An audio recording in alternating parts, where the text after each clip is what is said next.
Olá, professoras e professores, sejam muito bem-vindos a mais um planejamento de aula de programação. Eu sou a Gabriela Ribas, formadora na Start by Alura, sou uma mulher branca de cabelos cacheados, curtos acima dos ombros, as pontas dos meus cabelos estão em roxo, eu tenho olhos castanhos claros, meus cabelos também são castanhos claros, eu estou vestindo uma blusa na cor abóbora. Não estou sozinha hoje, quem vem comigo é a Jéssica. Olá, Jéssica, seja muito bem-vinda. Obrigada, Gabi. Bom, eu também sou formadora na Start by Alura, me chamo Jéssica Tambor e eu sou uma mulher branca de estatura média, tenho cabelos longos, ruivos, ondulados, olhos castanhos, uso óculos e hoje eu estou com uma blusa de frio mostarda com um lenço verde. E eu estou muito feliz de participar aqui hoje. Obrigada, Jé. E hoje, então, a gente vai trabalhar a segunda parte da unidade Acessibilidade na Web, melhorando a experiência do usuário. Você pode falar dos objetivos para a gente, Jé? Posso sim. Os objetivos, então, são conhecer essa unidade, a parte 2 da unidade, e bem como também conhecer as ferramentas e linguagens que serão trabalhadas. Nós vamos explorar também as estratégias pedagógicas para poder conduzir essas aulas. Boa. E como segunda parte ali de uma unidade que a gente já trabalhou, a gente vai deixar aqui para vocês um lembrete de como é que a gente separou essas aulas nessa unidade. Então, a gente falou ali de um projeto parcial na parte 1, que ia até a aula 5, e agora a gente vai falar da aula 6 até a aula 10 e um pouquinho sobre como vai ser esse projeto final. E isso é só uma sugestão essas semanas, tudo bem? Só lembrando, a gente tem uma avaliação por unidade lá no final do bimestre, para o caso de você querer testar ali as habilidades dos seus estudantes, certo, Jé? Isso mesmo. E a gente vai dar uma olhadinha agora no projeto, relembrar como ele é, E dizer que a gente vai, então, continuar trabalhando as mesmas habilidades da BNCC da computação que a parte 1, E elas são, então, olhar para a experiência do usuário, pensar em soluções utilizando linguagens e mídia, além de reconhecer produtos, serviços e processos criativos por meio da fruição. E vamos adicionar também elementos para acessibilidade para poder completar o nosso projeto. Bom, já já a gente volta com mais orientações. Até mais!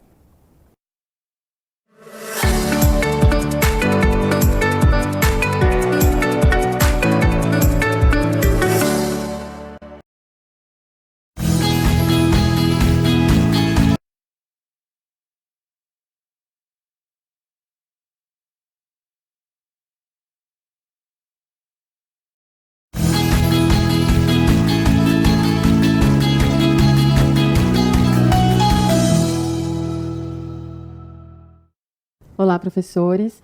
Então, a gente vai olhar agora o que os nossos estudantes vão aprender com essa unidade, com essa parte da aula 5 até a aula 10. Então, eles vão fazer no site deles, mudar cores de contraste. Então, aqui já fica uma dica para você, professor, para você conversar com eles sobre o que é contraste, incluir os elementos área para leitor de tela, Então, o nosso objetivo é tornar o nosso site com recursos de acessibilidade. Então, conversar também com eles sobre o área, animações com o School Review, também trazer ali uma conversa sobre o que é o School Review, como é que funciona essa biblioteca e organizar e documentar o projeto. E aí, professora, a gente está falando de um geralzão de 5 aulas, 4 aulas, da aula 5, 6, 7, 8, 9, 10. E aí, lembre, professor, de acessar o material do professor. Lá no material do professor, a gente vai olhar o objetivo para cada uma dessas aulas. E aí você consegue ser mais assertivo no conduzir ali a aula que você está trabalhando, tudo bem? E aí, Gé, a gente vai trabalhar com o que nessa unidade? Essa unidade, ela vai utilizar ali algumas ferramentas. São elas, o Visual Studio Code, que é onde os estudantes vão fazer toda a programação deles. E aí, quando acabar ali o momento da aula, os estudantes eles vão salvar esse projeto que eles estavam fazendo no Visual Studio Code, ou no GitHub, ou no Drive. Esses vão ser os ambientes de armazenamento desse projeto. Por quê? Porque depois, quando eles voltarem para outra aula, em outro dia, eles vão ter acesso a esse projeto que foi salvo nesses ambientes. E também teremos algo que se chama Bookstrap. Essa é a biblioteca onde eles vão encontrar partes ali da programação. Então, é bem legal falar sobre essa gestão, Sobre programa em um, salva em outro e acessa em outro. Boa, Jé. E aí, a gente já vai começar a deixar algumas dicas para você, professor, sobre essas aulas. Uma das dicas é que o aluno crie variáveis CSS para ajudar a escolher as cores lá naquela parte de escolher contraste, Então, esse aluno ele pode já escolher a paleta de cores do site dele e já definir ali o que ele vai chamar de laranja claro, o que ele vai colocar de alto contraste, qual cor do texto que vai ser a do alto contraste. E aí ele cria variáveis e na hora de aplicar essas cores, ao invés dele chamar o código da cor, ele chama a variável logo de uma vez, né? Então ele colocaria laranja claro, a variável lá embaixo no background color chama a variável laranja claro. Isso vai facilitar, professor, que esse aluno consiga visualizar de maneira rápida ali no site dele como é que ficou, se realmente deu um contraste bom para ficar visual ou não, se ainda precisa de mais contraste, tudo bem? E aí, uma outra dica que a gente vai deixar é a gente fazer um destaque para as conexões com as bibliotecas. Então, a gente vai usar bibliotecas nessa aula, a gente vai usar o Bootstrap e o Screw Review. Então, vamos fazer um estudo, o que é a biblioteca, onde que a gente usa, né? Como que eu faço uma analogia para mostrar para esse aluno o uso de uma biblioteca na programação e como ela economiza espaço no meu código, né? Então, quando eu trago uma biblioteca dentro do meu código na programação, eu estou economizando passos ali, né? Eu estou deixando o que é essencial. E aí eu vou deixar para vocês uma dica de qual analogia a gente pode usar para mostrar a importância da biblioteca. Então, a gente está falando dessas duas bibliotecas, que é o Bootstrap e o Screw Review, e eles vão oferecer blocos de códigos prontos que a gente já pode usar no nosso site, sem precisar gastar tempo de escrever ali do zero. E aí uma analogia que a gente vai fazer é, estou construindo uma casa.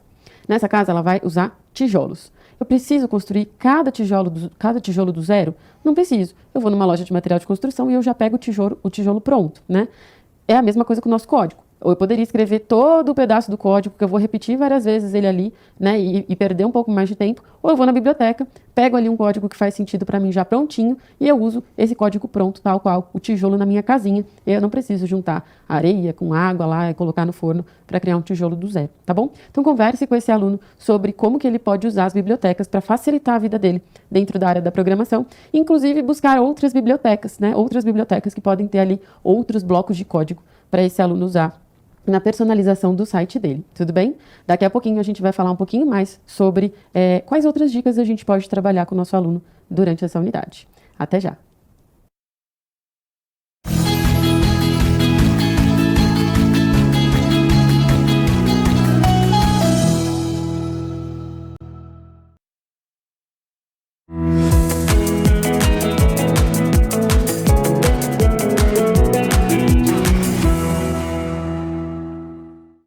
Olá, professores! Então vamos falar um pouquinho sobre a unidade que a gente está trabalhando, né? Acessibilidade na web. Qual é o público para quem a gente está produzindo material para que seja acessível? Isso a gente precisa sentar para conversar com os nossos estudantes, de preferência ali no início dessa unidade, né? Então, ou até no meio, né? Acho que a gente também consegue parar para conversar com esse aluno durante essas aulas. Porque a gente está falando de um público que tem condições físicas relacionadas a deficiências visuais. Né? E aí as deficiências visuais também estão dentro de espectro, né? A gente tem desde cegueira total até baixa visão, né?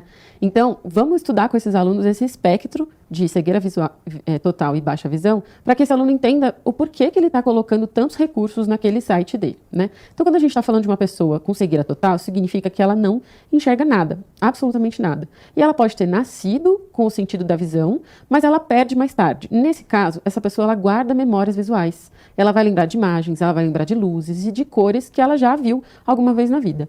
Quando a pessoa nasce sem a capacidade da visão, ela não tem nenhum tipo de memória ou lembranças visuais. Então, para esse usuário que está olhando ali meu site, é mais difícil eu trabalhar com analogias, né? Eu preciso ser mais...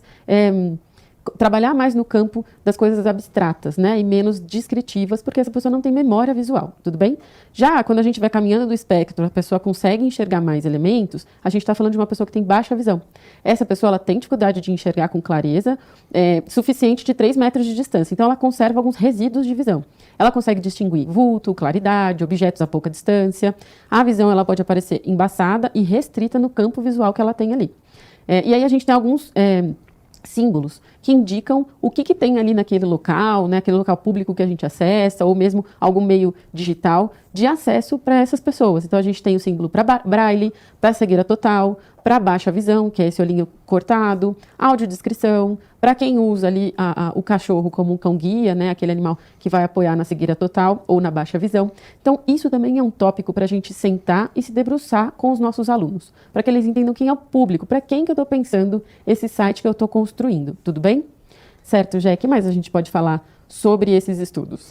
Bom, primeiro eu quero falar que eu acho muito interessante a gente tratar sobre esse assunto, né, com os estudantes, e aí a gente refletir, né, tanto nesse site quanto até mesmo nos slides que você, professor, pode ser que faça aí para os seus estudantes. A necessidade do entendimento sobre o contraste das cores. Então, se você faz ali um slide com um fundo muito claro e uma cor de letra, né, de fonte clara, isso não faz nenhum contraste. Então, fica difícil para quem tem baixa visão conseguir distinguir ali o que está escrito, sendo que esse fundo está muito claro. A gente trouxe aqui no slide essa comparação, né, ali em cima. Então, a gente tem o fundo amarelinho com a fonte amarela um pouco mais escuro. A gente até consegue ler, mas se a gente fecha um pouquinho o olho, façam aí o teste, você consegue já perceber que você não consegue ler tão nítido assim o que está escrito ali. Bem diferente da parte de baixo, onde a gente tem um fundo preto. Esse contraste está bem melhor. Caso os estudantes tenham dificuldade para entender essa parte, eles podem, inclusive, colocar alguma imagem em algum editor de foto que eles tenham no celular, né? Geralmente eles têm algum editor de foto, ou você pode mostrar no seu próprio, que quando a gente aumenta ou diminui o contraste, quais são as diferenças visuais que aquilo dá nessa imagem que você está ali testando. E aqui a gente trouxe como indicação 2 sites diferentes que estão aqui, em que a gente consegue ali encontrar e escolher paletas de cores para o design do nosso site. Esses sites, eles já vêm com os códigos das cores. Um deles é da Universidade Federal do Rio Grande do Sul, que ele mede ali o contraste. E aí basta você inserir o código da cor, que ele coloca ali uma carinha feliz, caso o contraste seja bom, e uma carinha de triste, caso o contraste não fique tão legal assim. E aí, esse site, então, vai ser bem interessante para que você possa utilizar aí na hora de que os seus estudantes estiverem escolhendo as cores para esse site que eles irão criar. Muito legal, Gé, porque aí a gente cria a possibilidade dessa discussão acontecer, né? E aí, professor, você pode trazer exemplos, né? Vocês já viram algum slide, algum local, né? Algum site que você não consegue ler com clareza o que está escrito, porque a pessoa não se preocupou, de repente, em colocar um alto contraste, né? Ou qual local você já viu que dá para você mudar o contraste do site, né? Então, é uma discussão bem interessante que a gente pode entrar com os nossos alunos. E aí a gente quer chamar atenção para um outro local, um outro aspecto, né, da nossa unidade, que são os atributos área. Esses atributos a gente vai colocar no nosso código porque ele vai dar informações adicionais para aqueles leitores de tela. Na parte 1, a gente falou dos leitores de tela, né, que vai ler o que tem ali no site que a gente está navegando. Os atributos área vão dizer para esses leitores de tela que recurso HTML que ele está navegando. Então, por exemplo, aqui nesse trecho que a gente tem lá numa seção escrito o que foi Tropicália. O atributo área vai dizer ali para o leitor de tela que isso é uma seção explicativa sobre a Tropicália. E aí, a hora que o leitor de tela, que a gente deixou lá para vocês lembrarem, for ler esse pedaço, ele vai informar para o usuário justamente que seção que é aquela que está ali. Certo, Jé? Isso mesmo.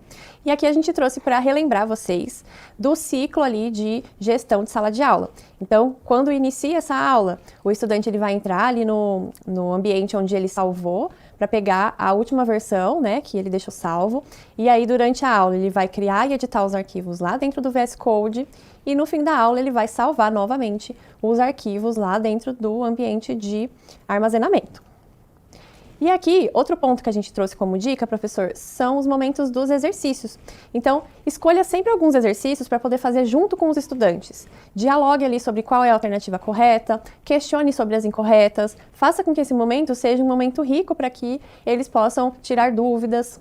E, por último, analise a média de tentativas dessa turma para acerto de uma questão lá no painel de gestão. Boa, Gé. E a gente deixa também, professor indicado, que a gente falou aqui muito rapidamente sobre essa unidade, mas a gente tem a formação docente, que está lá na sua plataforma, provavelmente acima ali do acessibilidade na web da unidade do estudante, que tem um aprofundamento ali de tudo que a gente falou sobre como dar essa aula, quais são os pontos principais, os momentos de desafio. Então, não deixe de acessar também essa unidade de formação docente. E a gente vai deixar também o documento orientativo, que é um documento online. Então, salve o link, professor, que sempre que tiver novas dúvidas, que a gente queira fazer chegar a vocês uma solução, a gente vai colocar nesse documento orientativo. Então, como é que eu salvo no GitHub? Como é que eu salvo no Google Drive? Como é que eu tiro do Google Drive e coloco no VS Code? Isso está tudo lá no documento orientativo, tudo bem? Boa. E chegamos ao final desse planejamento. Temos aqui na tela o nosso QR Code de avaliação. Então, não deixe de acessar para que a gente possa melhorar a cada semana. Muito obrigada por ter acompanhado a gente até aqui. Obrigada também, Gabi. E até a próxima semana. Obrigada, Gé. Até a próxima, pessoal.